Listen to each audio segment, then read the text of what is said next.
د شمال زون د ساتنمنانو د تعلیمي او روزنیز مرکز د قمندانۍ په څلورمه فراغت غونډه کې نږدې 340 تنو منصوبینو چې نظامي او مسلکي زده کړې بشپړې کړې وې د فراغت سندونه ترلاسه کړل. په دغه فراغت غونډه کې د بلخ مرستیال والي مولوي نورالهادي ابو ادریس فارغانو ته د خپلو ایماني اسلامي او وظیفوي مسؤلیتونو یادونه وکړه او ټینګار یې وکړ چې امنیتي ځواکونه باید د اسلامي ارزښتونو د ساتنې او په هیواد کې د امنیت او ثبات د ټینګښت لپاره په صداقت او مسؤلیت سره کار وکړي. نوموړي له نویو فارغ شویو ځواکونو وغوښتل چې په دغه مرکز کې ترلاسه کړې زده کړې په عملي ډګر کې په اغیزمن ډول وکاروي او د خلکو خدمت او د عامه نظم او امنیت د ساتنې په برخه کې له هیڅ ډول هڅو دریغ ونه کړي.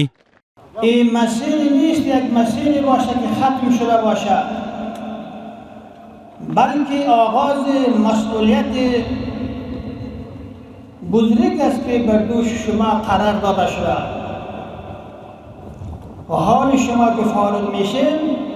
یک مسئولیت بسیار کلان بزرگ مسئولیت بر دوش شما قرار داده میشه و حال شما مسئولیت داری که بر جامعه تقدیم میشه و خدمت میکنید.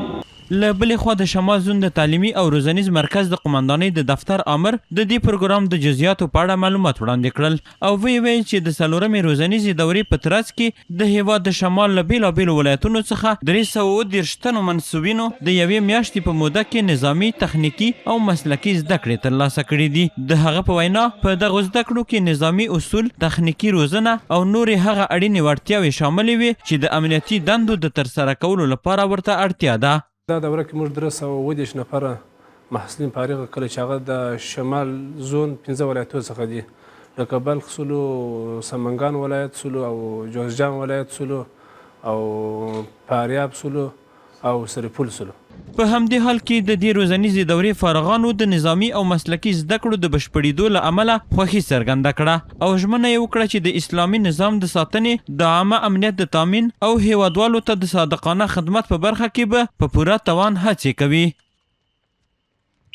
طول یک ماه شده درس میخوانیم، درس تکتیکی، اسلحه، مایون، عملیات، این درس ها رو خواندیم، بسیار درس های اساسی و مسلکی خواندیم. از اینجا انشالله امید است که بریم به کشور خدمت بکنیم. انشالله از قطاعات الله د ملت به خدمت کوو، که په تکتیکی ډول او خپل ملت ته به صادقانه خدمت کوو، که په تقوا وروزل سولو. دلته ډېر ښه درسونه مخترول کېږي. د ټولو مجاهدینو څخه خواهش کوو چې دلته که په خوشحالۍ سره راځي.